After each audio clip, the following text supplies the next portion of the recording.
why does prayer work? And Sharon was contrasting, she prays for Swamiji and her prayer seems superfluous. And she prays for her family and her prayer seems so unrelated to their reality, how could it have any effect? And then she said, I haven't been to a prayer class lately, just in case I'm going to say what it should have been. Because Sharon warned me that she was going to ask this question, so I've been reflecting on it a little bit.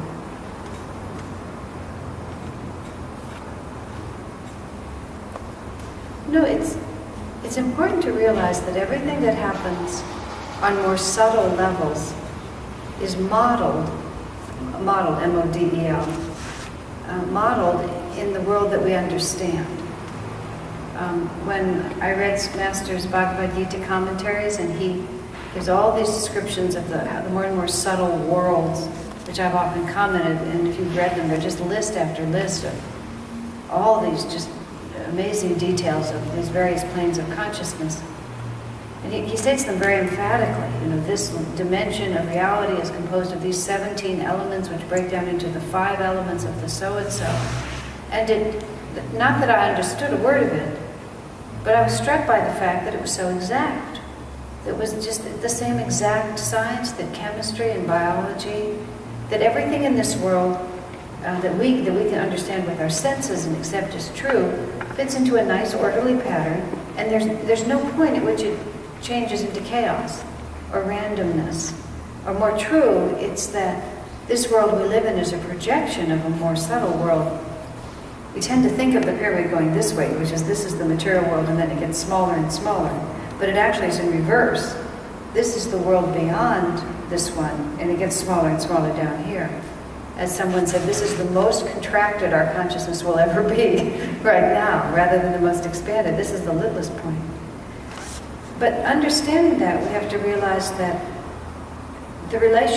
all relationships are the same.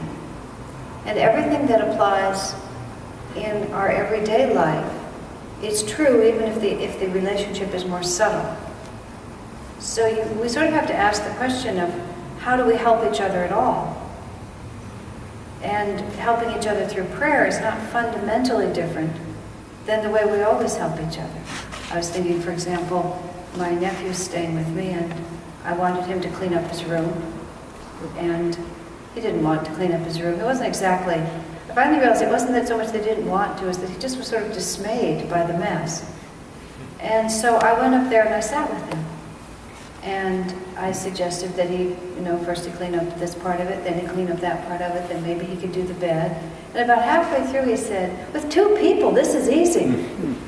And I wasn't lifting a finger to touch anything. I was just sitting there, giving him energy, and helping just kind of nudge it here and nudge it there, to kind of get him over the hump of thinking that it was more than he could do. So it isn't as if I caused it to happen, did it for him, or changed his destiny. But because I was giving him energy, he was able to muster the energy to do it himself. And on a certain level, you can say, it's his good karma to have somebody sit up there with him and help him do that. So it's not like it was extra to his life, because this would have to be a very long, sort of complicated picture of how he was born to my sister, and how he happened to, how she and I happened to be sisters, and how he came to me, and how he happens to have a good heart, and how I happen to like him. You'd have to put all that together to say that it was destiny that he would have me sitting there to help him clean up that room. It was unavoidable. And it was part of the whole cosmic plan that I would be there to help him, that he wouldn't be left all on his own to try to flounder around and figure out how to do it. So when we pray for people, and at the same time, if you think about that relationship, there was an art to helping him do it that was neither too oppressive to him nor too helpful to him. It was just like hitting that right balance where I was just giving him the right kind of energy. So when we pray, we talk about, and Swamiji talks about, it's very important not to define for God what's supposed to happen, or use our prayer as a way of just expressing our fear. That it has to be a certain way. It's not that we can't have opinions or that we have to hide our desires. But we always have to be careful that we're not actually praying for ourselves, that we're praying for someone else. So Swamiji always encourages us that the best way to pray is to give energy. Because just like my nephew had the capacity to clean up that room, if I just gave him a little bit of energy, then he could do it. And so when we pray for people, almost always, if a situation is difficult, which would be why we'd be praying, or maybe it's just regular, normal life, pretty much everyone knows what to do, and if their conscious mind doesn't know what to do, their soul knows what to do.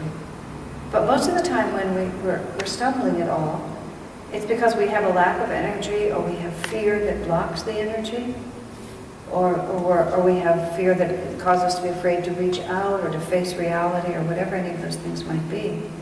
And if you can just surround whoever you're praying for with energy, then it's like, it just gives them a little boost.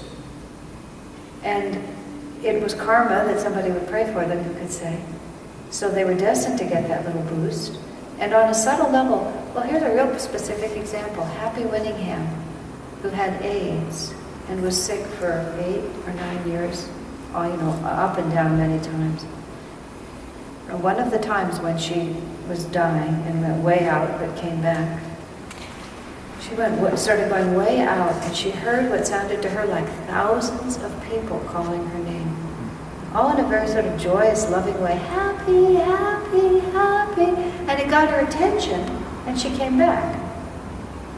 And she recovered and then lived on for some period of time. And what it was, she realized, was the people all over the world, because Ananda is so interconnected, the word went out across the wire that Happy was in the hospital, looked like she might die, so everybody started praying for her. And so she just heard this chorus of people just sort of giving her loving energy. And they weren't really saying, don't die, because no one felt that. They were just calling her name, just out of sheer exuberant friendship. But she took that energy and used it to bring her back, because that was what her soul wanted to do. Maybe she would have come back anyway, who's to say you can't draw a piece of it out. Now, most of all, that's why. Now, there is a modifier to that, because I remember when there was someone that I cared about a lot that I really wanted to come onto the spiritual path.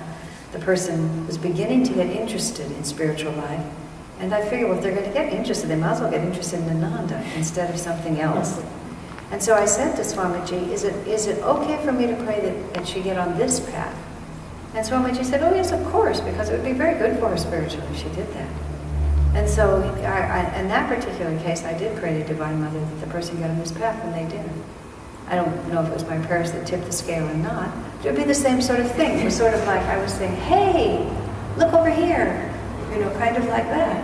And just like a person walking through a crowd and sees somebody waving their hand, oh, maybe I'll look over there.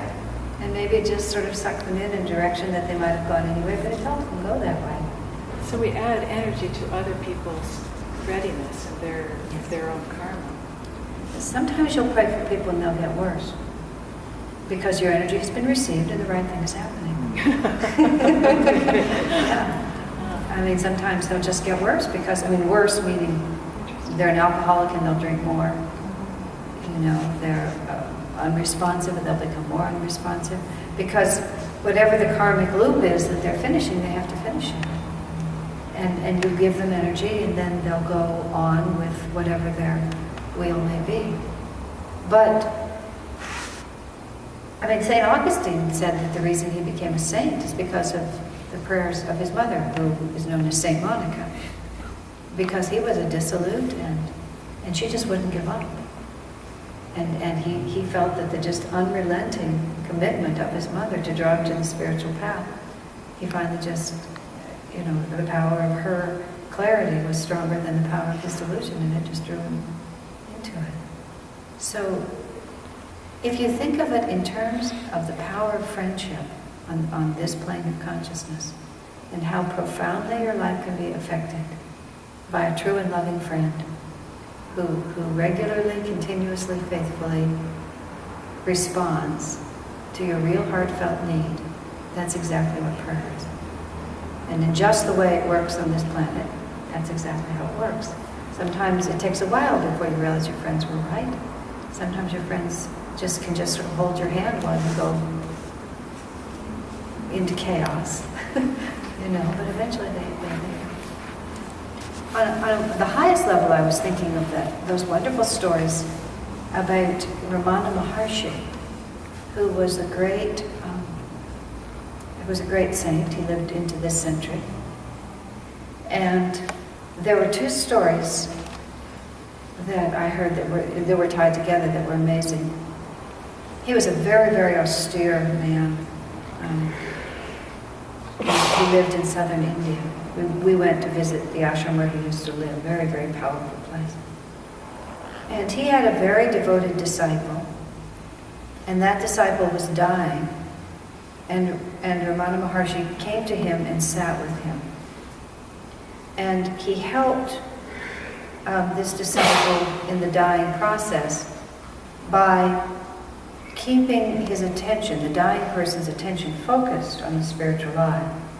And by just constantly being such a strong presence with him that it's like the man was able to resist the temptation to go with a lot of lower vibrations than just the pure light. Except toward the very end. Now, and I can't quite remember now whether the man had actually apparently died or was it just before he died. But for some reason, Ramana Maharshi was persuaded to walk away from him for a moment, maybe to bathe or something like that. And he said, and in the moment that he walked away, he just slipped down a little and slipped out in the lower vibration. And so Ramana Maharshi said, he was almost liberated, but because I withdrew my energy a little bit of karma got him. But of course, there wasn't much left. So later, when Ramana Maharshi's own mother passed away, he absolutely refused to leave her side for anything. Because he said, well, the other man slipped away, so I'm going to stay with her. But, of course, we're talking about a very high master at that point. But still, it's the same principle, is that he was there and he was just radiating such a strong thought. Just like, if you're with someone and they have a lot of courage, for example, if you're doing something and you're a little bit afraid, but somebody else isn't afraid. I remember when I tried to climb the Duomo in Florence, Italy. You go up these narrow stairs and then you have to walk around this catwalk, which is way up there to go up on the roof.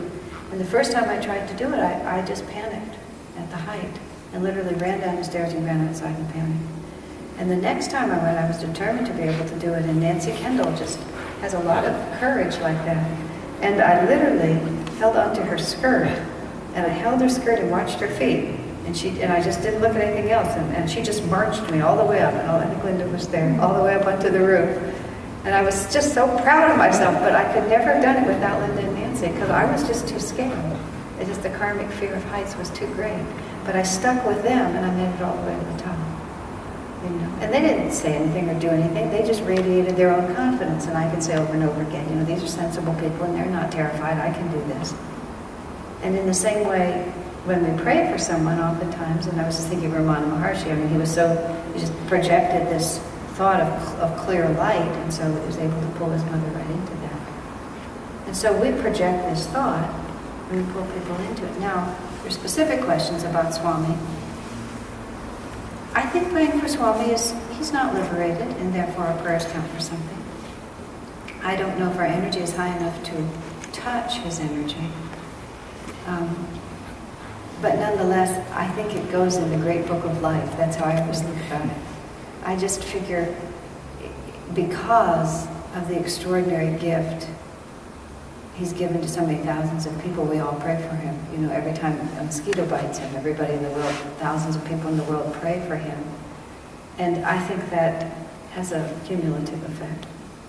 And it's a tremendous thing for us to do because it puts us in right relationship, because what else can we give? He's given us on a level that what can we give him back? We give him pajamas or pretty cup or something. But it's like, what can you really give? You give your heart's devotion. I remember how touched he was when someone gave him a birthday present, and she said, "I'll meditate and pray for you for an hour." That was the birthday present. He thought that was so sweet. And there was no thought of, oh, I don't need this or anything like that. It was just what a dear thing to do. Because it's an expression of our refinement. And exactly what you said, you get in tune. By giving that energy out, you get in tune. As for our families, we help them enormously because no matter how ignorant their egos may be, their souls are wise. And it's a great blessing. And that's why it really doesn't matter if your families are very upset with you on an ego level for your spiritual life. Their souls are really quite pleased. Because they know that it's money in the bank as far as their lives are concerned. There's an automatic blessing that stands out. I mean, they even say when you're liberated that your own family in 7 generations is liberated also. I don't know what that, Swamiji said, I don't know what that could possibly mean, because a lot of times you've got really worldly relatives. But it just must mean that there's some, dynamic force that goes out to them. So, but in the case of people who are very worldly, it's very hard to kind of tune into their consciousness. You have to tune into their soul and just project light to the part of them that knows better than the part that doesn't. And it's almost like you pray to their superconscious. Do something with this fellow, please, See if you can get through sometimes. And you don't tell them necessarily. Does that make sense? Yes.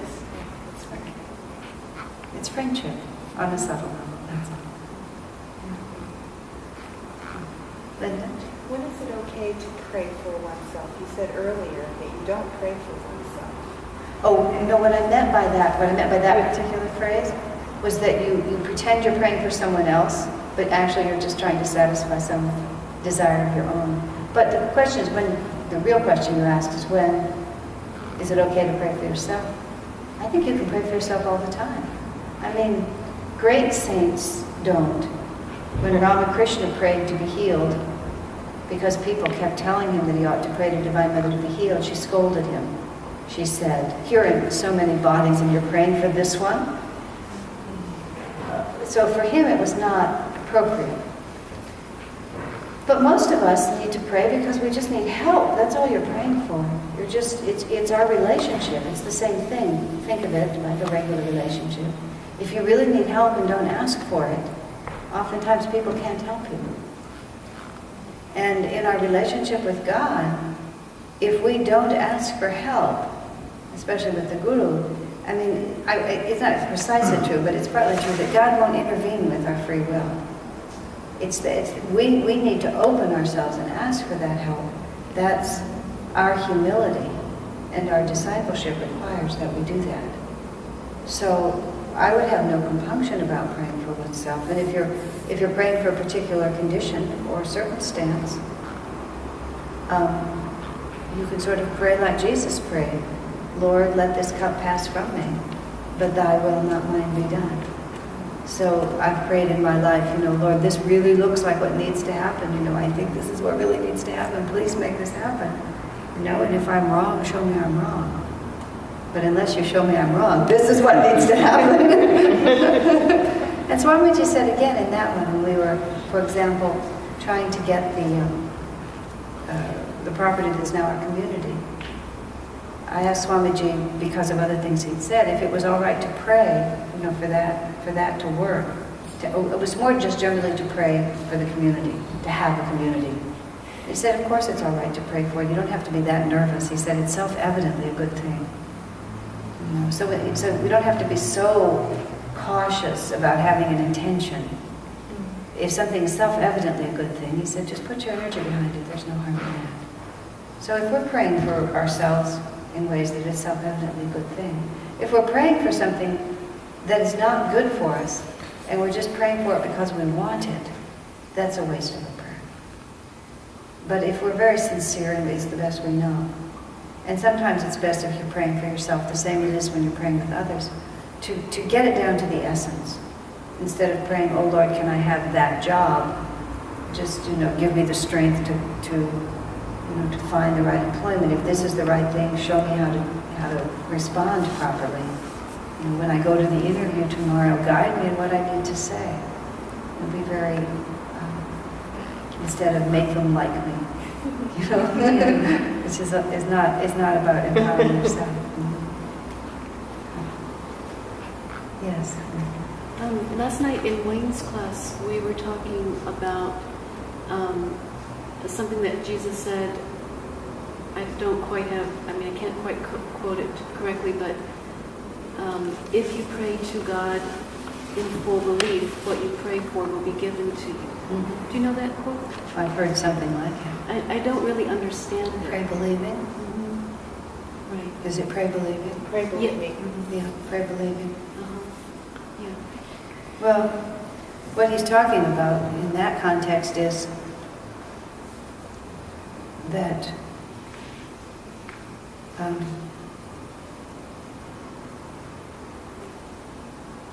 if you're fully in tune with divine will, if you're fully in tune with the divine energy and divine law, and your will has become one with the divine, then whatever you put your will to will manifest.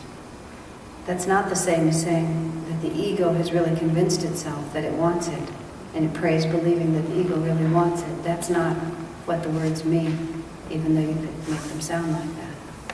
It's a question of it's also a question of believing in our own power, believing in ourselves as one with the infinite, believing in God as a loving Father, believing in the power of faith to move mountains, believing in Jesus as the Guru, believing all of those things, having all of those divine realities completely a part of one's own nature, not merely as an idea, but as a state of realization. If all of those realities are in place, then we become instruments. We become direct channels of the divine force. And when we pray with that kind of force, then we are one with the universe. Nothing can resist us. But again, that's all very different. See, people translate that into meaning, but I really wanted it, and I prayed really wanting it. But see, the whole problem with the Bible and all the teachings is the pronoun I.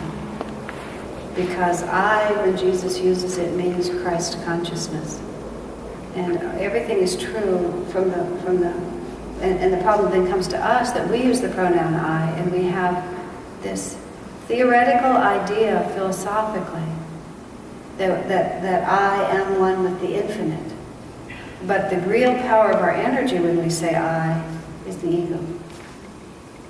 So we try to activate divine law. I am one with the infinite, I can manifest, I believe.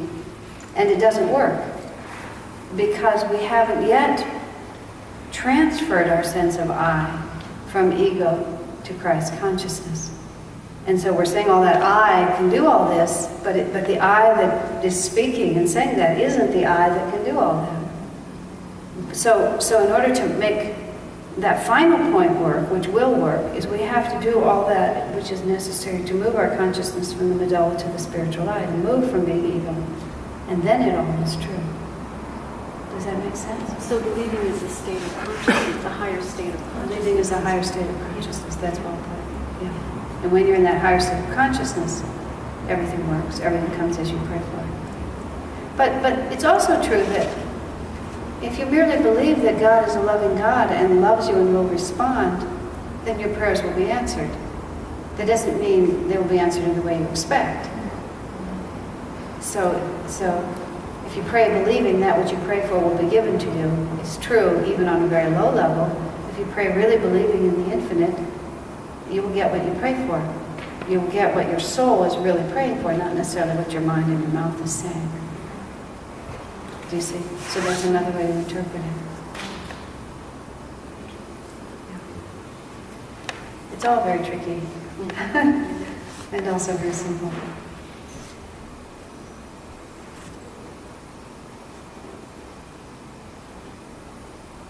In the Bible, Jesus also sort of models all the different miracles are all different ways.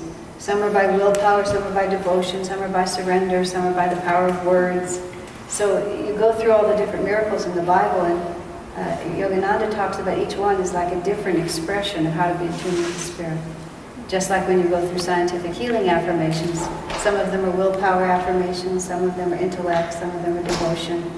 So that you have different, the word in India is balls, different attitudes of devotion can be expressed in different ways.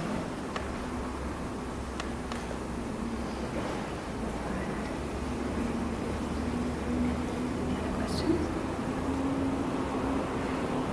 Yes.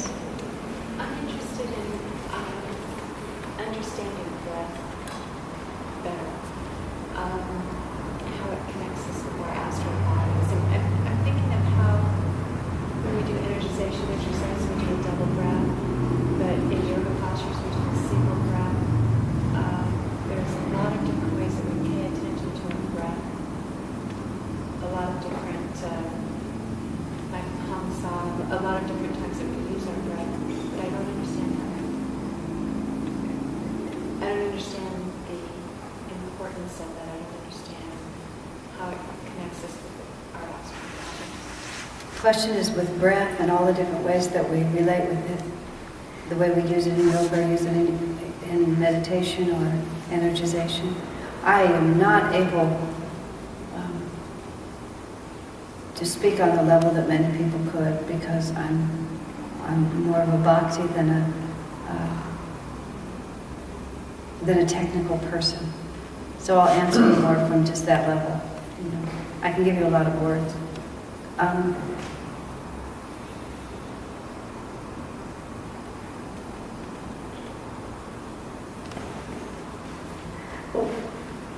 It's almost the same answer to the question that Sharon was asking too, in the sense that everything that exists on this plane exists on more subtle levels. And breath is just the definition of life. When a baby is born, if the baby, even if the baby looks perfect until that baby takes the first breath, there's no certainty that the incarnation will ever start. Yogananda says that the reason the baby cries when it takes its first breath is because when it takes that breath, it recognizes that it's done it again. That here I am, I'm really here, I'm in this material body, I've come out of the astral world and I'm in this helpless, weeping little body. And here I am, oh my God. And so it just cries out. That's what Yogananda says, at least. And astrologically, they time the birth from the first breath, not from the emergence of the baby, but when the baby first cries. Because that first inhalation, that's when it starts.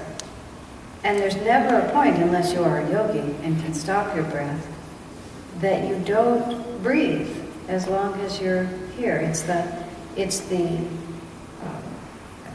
manifestation of the energy that ties the soul to this body. Because once that breath stops, I know when my friend Paula was dying, and there was a large group of us in the room with her, and she announced, basically that this was it. This was the last minutes of her life, the last half hour. And she went very deeply silent and was just breathing. And everybody just listened to her breathe. It was just we were all just listening. And it was just so interesting to, it was like the breath would go out, and then there'd be this long pause, and we'd all think that was it. And then she'd go, and she'd pull it in again, and go, okay. And then it would go out again, and there'd be this long pause, then she'd pull it in again. And finally, it went out for the last time and didn't come back in. But it was so dramatically clear that as long as she kept taking that breath in, her soul was still in that body. And it wasn't until she just let it out for the last time. Now, that's a clue, that if you could follow that. I always think of it as the Minotaur, Theseus, and the labyrinth, where he had to go in and slay the dragon, but then he had to also get out. And the woman who loved him held a spool of thread, and she tied that thread around his hand or something, and he went all the way in and then slayed the dragon, and because he had that thread, he knew how to get out. So I always feel that it's sort of like the breath is like a string tied around our finger, and that before we entered this body, we kind of got this hook. The thread is like an electric cord, like we're plugged in. And it generates the energy that enables us to do this, right? And so it's here. And so we're doing this all the time. And then the question begins to enter our mind, like, what is really happening here? What's animating this?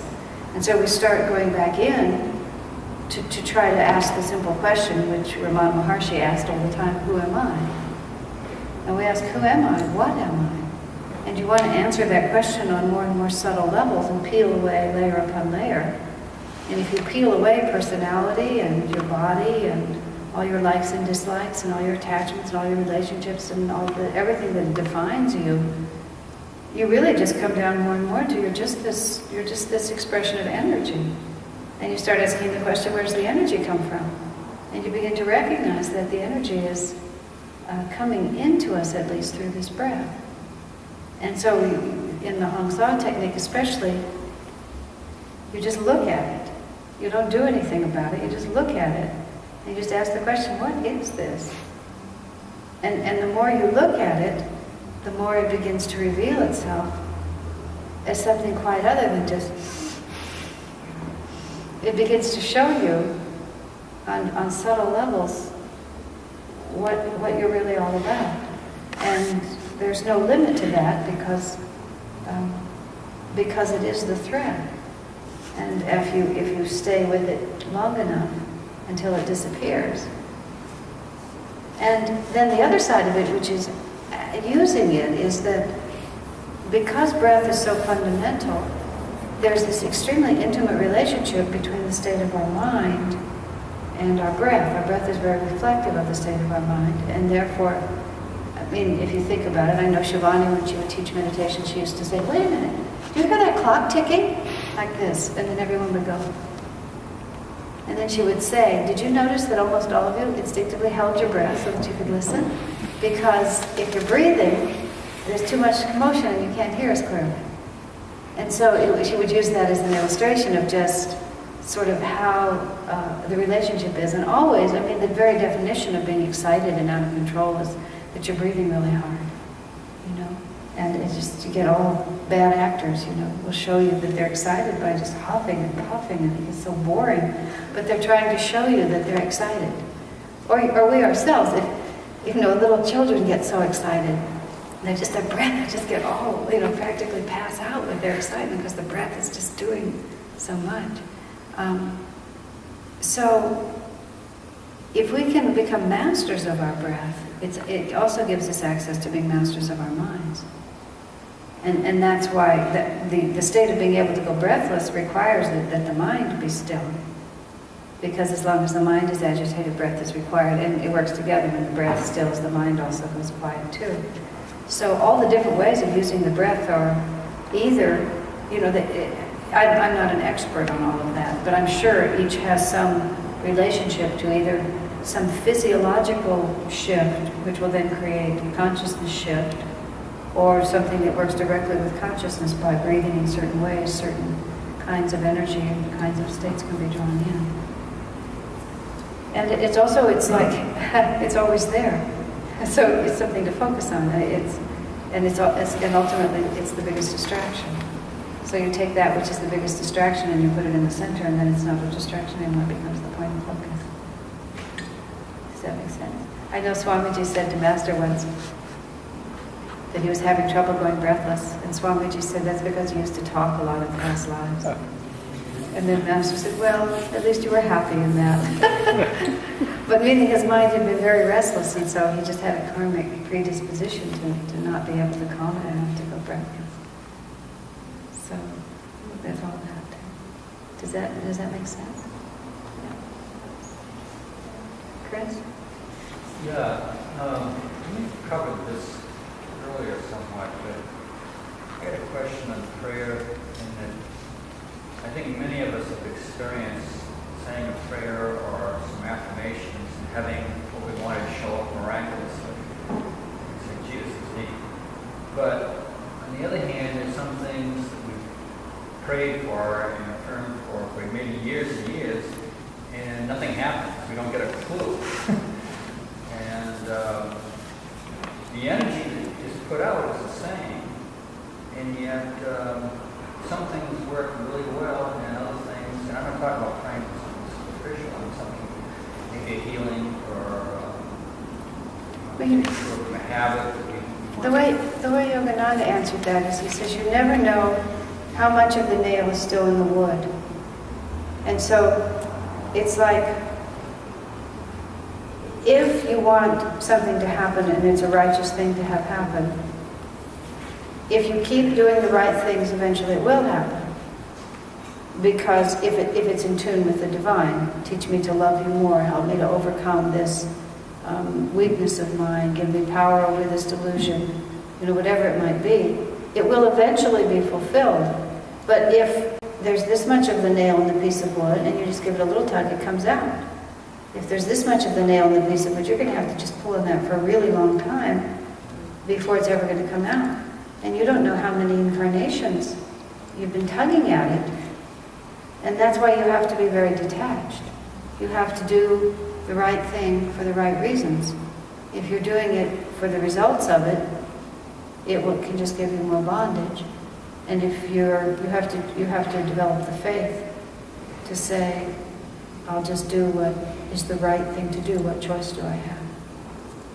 And it's because the ego can't know what's going on. It's not a logical relationship between I did this much, therefore this will happen. Well, look, I did that yesterday and it worked over here, so I should do it over here, it should work over here. This is a false teaching that a lot of people put out about manifesting things. And they hit it lucky a few times and they think they really got the laws, but that's not so. It works if it's your karma to have it work. And if it's your karma, it's much bigger than just... I was thinking about this in terms of the effort sometimes Swamiji has put out to help people spiritually. And most of the time, what he does bears fruit. But I had to say to myself, he's lost some big ones. He's worked, he's poured his energy and his consciousness into quite a number of people over the years who apparently did not go the way he was hoping that they would go. So and Master too. Master wanted Richard Wright to become the president of SRF, and Richard Wright decided to go off and get married and do something else. And there were a number of people that Master had high hopes for, and they just didn't do it. So if a Master can't guarantee the results, it's certainly too much to hope that we can guarantee the results. We just do our best and know that sooner or later it will bear fruit, and that's where detachment is everything. Yeah, I hear what you're saying. It's just that it's just so. I know we're talking like a lifetime. It's a very relative time. It's a very short period of time. But it's like something you can just lightly think about, and they show up.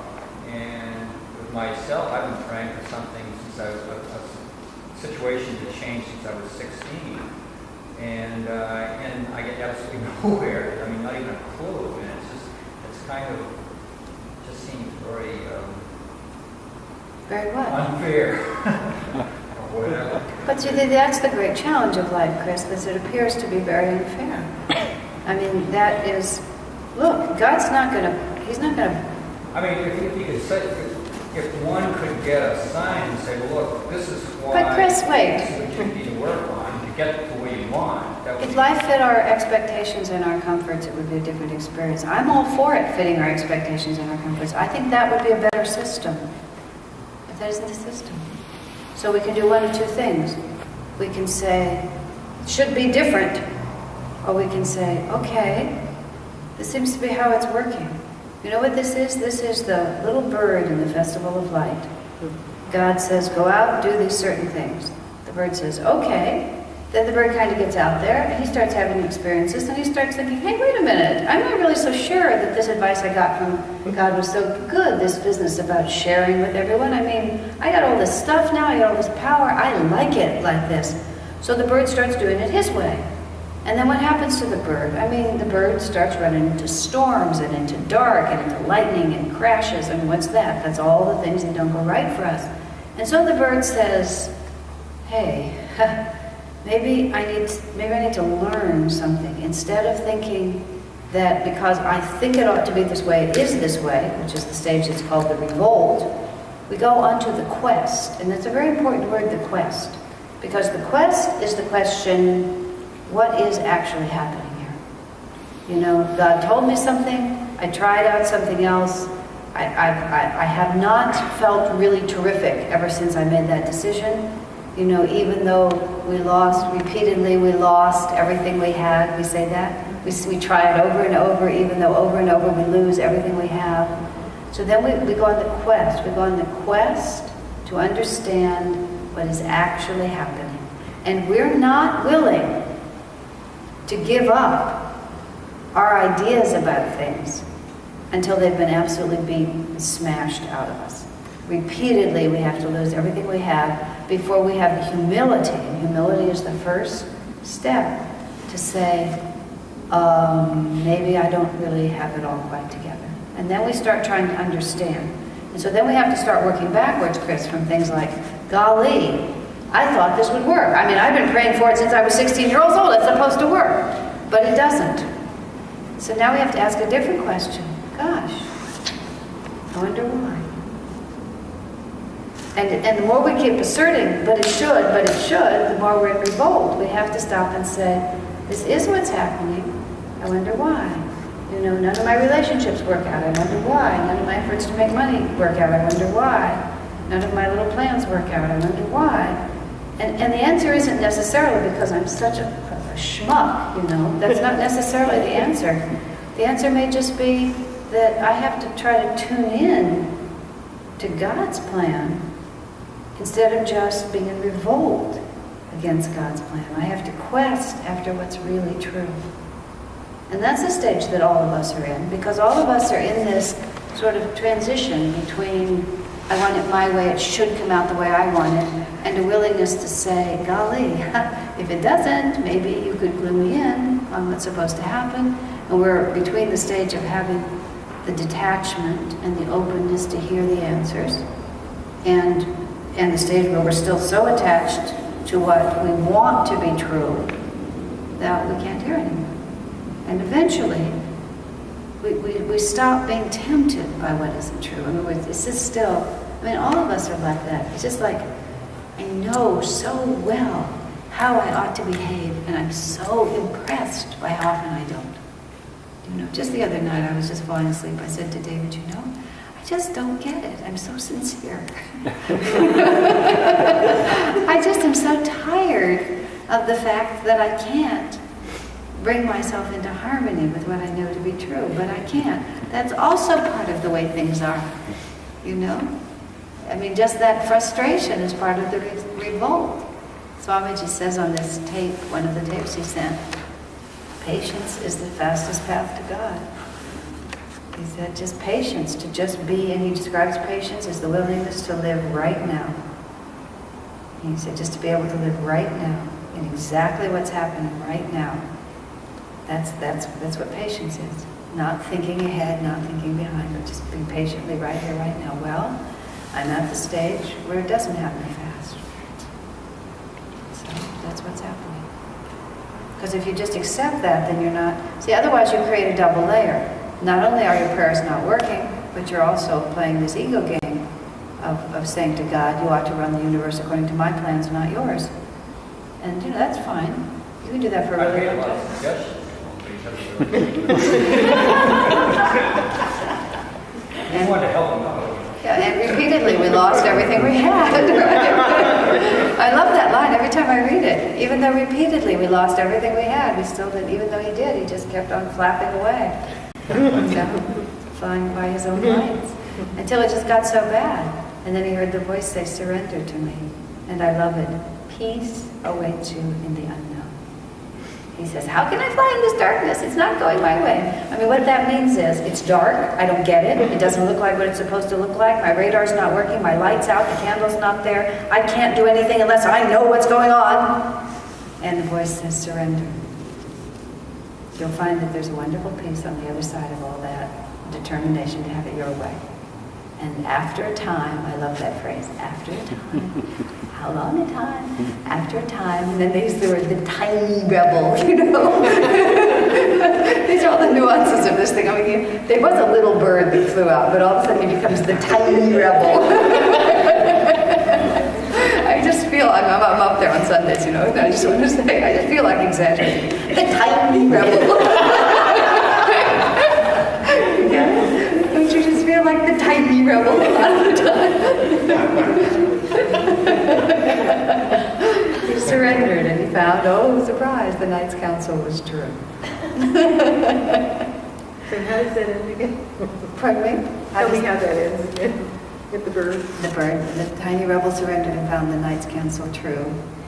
Found himself soaring high above, surrendered to the wind, and my mind goes blank, and if anybody gives me a clue, I can remember it. But he soars, he finds the Knights' Counsel true, that peace awaits him in the unknown, and he found himself soaring joyously high above the clouds, because I will surrender to me and I'll add your strength, my strength to yours. And then the bird begins to ask, where is the source? And they answer, seek it in the farthest depths of being in your own self.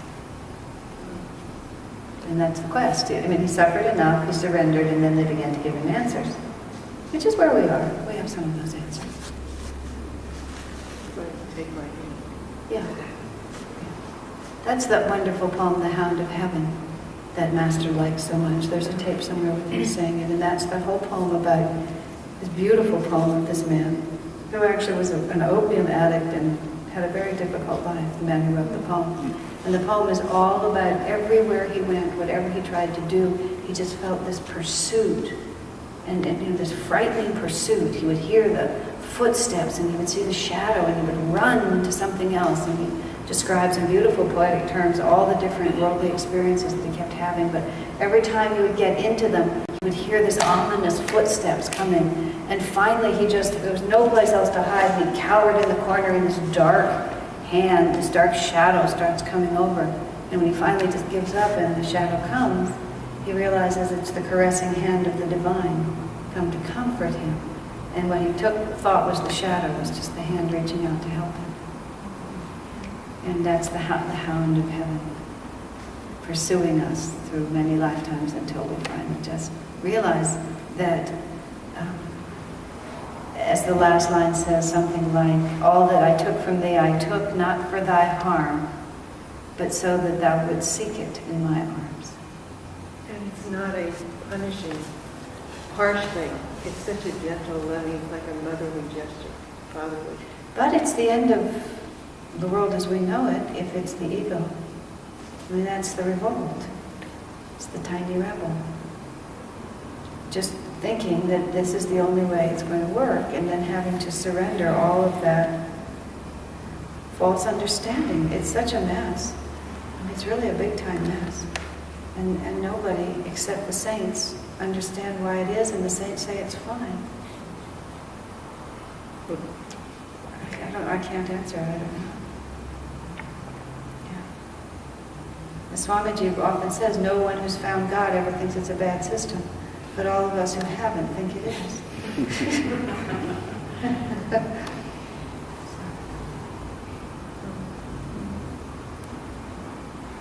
And the question comes up, why can't the ones who founded the system explain to us lowly beings? But Chris, they are. That's what do you think all of this is? The Bible?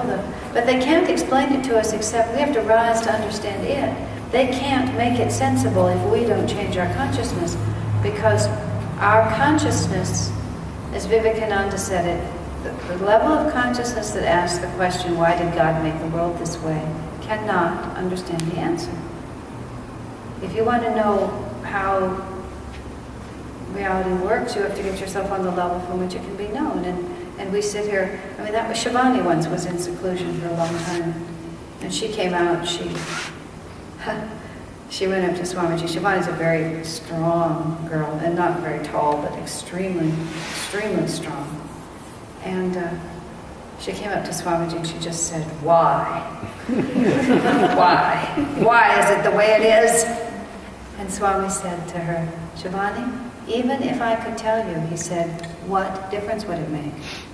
He said, because your job is going to be exactly the same, which is that you have to alter your consciousness so that you perceive reality differently. And you think that it would make a difference if you had it all explained to you, but it wouldn't. It's the same job. And in the Bhagavad Gita, the whole dynamic between Krishna and Arjuna is that same dynamic. And I don't have the chapter and verse, but there's a scene, in essence, it's just like that. You know, when you know the Bhagavad Gita is this inner chapter of this story of the Mahabharata, and the Mahabharata is this incredible story of Arjuna and his brothers and these cousins having this enormous dispute over a kingdom. And there's an historical part to it, but it's of course an allegory between the two sides of our own nature for our inner consciousness. But in the story, which is just such a great story, there's so much effort by Arjuna and his brothers to avoid having to go to war with their cousins. I mean, it just goes on just agonizingly as the eldest brother does everything but fight. So by the time they are at the battleground, you, the reader, are pretty convinced that they just have to get on with it and have this battle. And Arjuna should have been convinced too. And Arjuna's there with Krishna. But just before they start, Arjuna says, wait a minute. And then he makes Krishna pull the chariot off to the side. And Arjuna says, now come on. I mean, like, do we really have to fight this battle? And then he gives all these reasons why it would really be better not to. And, you know, this is not a good idea. And Krishna says back, and Krishna says two things. First, Krishna says to him, he said, you are using the words and the concepts of a wise person to mask the actions of a fool and a coward. He said, because what you're really doing is you're trying to throw up this philosophical scream because you, Arjuna, are just a scum and you don't have the courage to go out there and fight. And you don't have any loyalty to your brothers, and you know, your name is just mud as far as I'm concerned. I mean, Krishna's real harsh, it's all poetry, but he's really harsh. He just says, you know, Arjuna, you're just playing a game with me, which is that you just don't have the nerve to do it. And so you're asking me all these philosophical questions because you just don't have the nerve to do it. Now, that's a very interesting allegory, and what it's about is a lot of times we sit on the side and we say, well, you know, if I just really understood, if I just had a revelation of how, you know, why it is like this, well then, of course, I would really get engaged. But, you know, until I understand this, I mean, I think it would be insincere, you know, to really do anything. I mean, I'm exaggerating it, but we do that too, you know. And really, it's just using philosophical words to cover the fact that we don't have the courage to get into the game. But Arjuna did it, so I figure we're in good company. But every time you find your mind spinning on a question that can't be answered and acting as if I only had the answer to that, then I would behave differently. You have to ask yourself, really? You know, would I really behave differently? Or am I just trying to find a way to stay out of the game? That's why Swami answered her that way. What difference would it make, Shivani? You're thinking to have this answer, but you know you're going to have to get up and meditate every morning just the same. And you have just the same problems. It's really not going to make any difference to you. When you realize it, when you reach that stage of consciousness, it won't make a difference. But when you just get the words exchanged, it won't make any difference. Does that make sense? It's a very important point. That's why it's just better to do it rather than to understand it. That's why the master don't have a lot of sympathy with a whole lot of questions. There's that story in Yogananda's life when that man came with all the intellectual questions. And master answered the first question by saying, love God. He answered the second question by saying, love God. He answered the third question by saying, love God. And then he got up and walked out.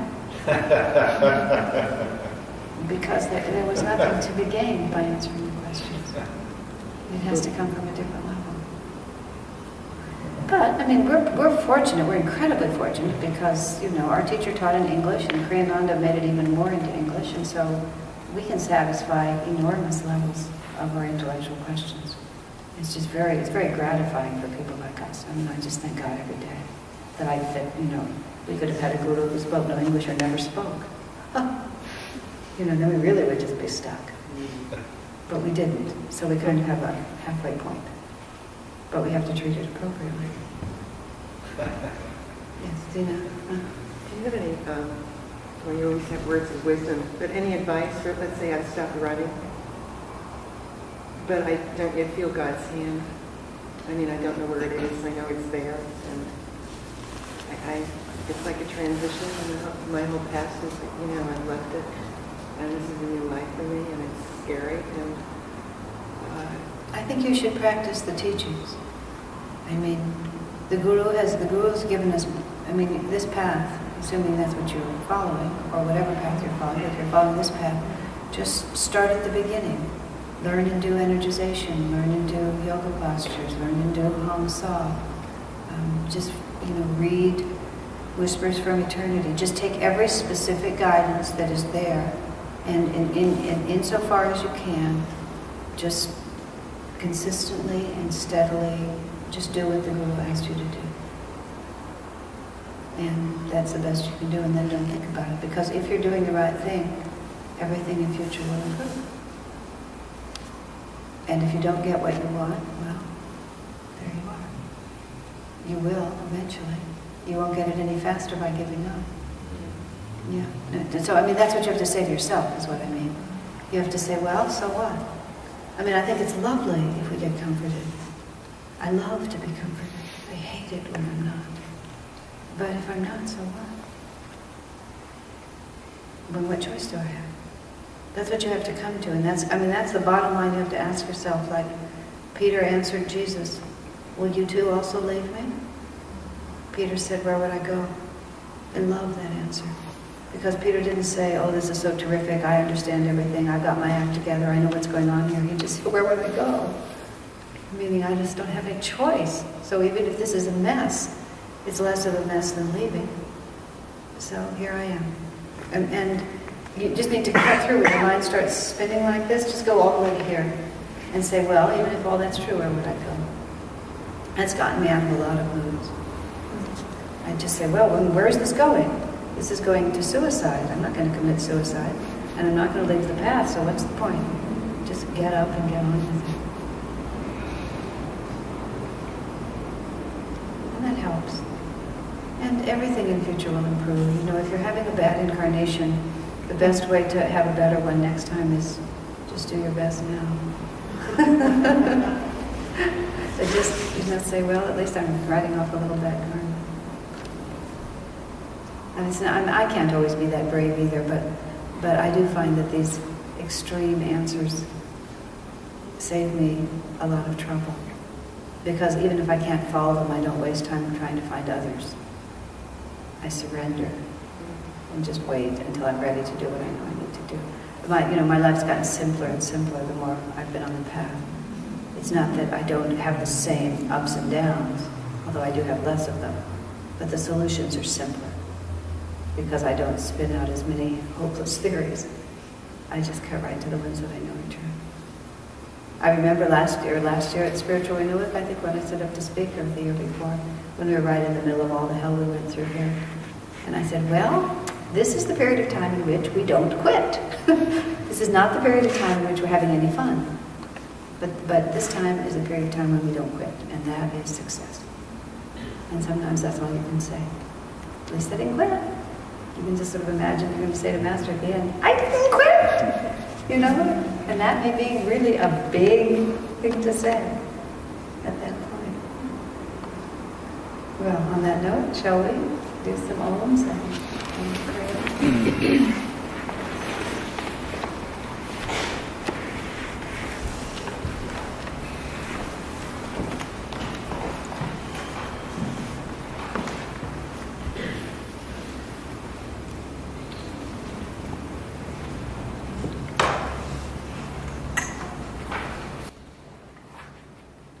Let's chant Om with the chakras now. Beginning at the base of the spine, coccyx center.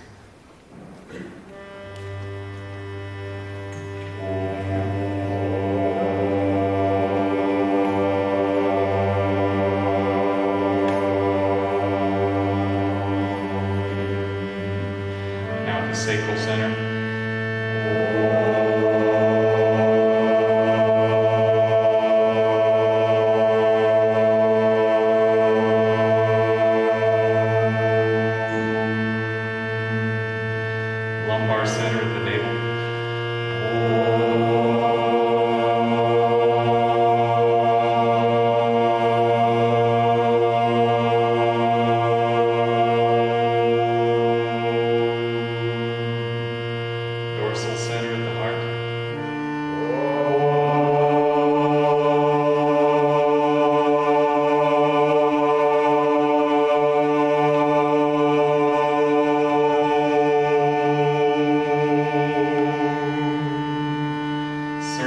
center.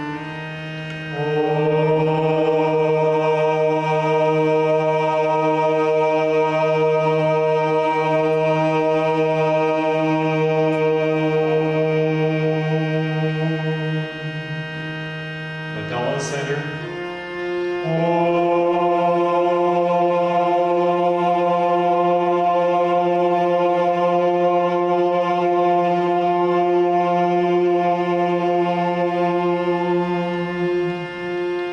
The Christ center, the point between the eyebrows.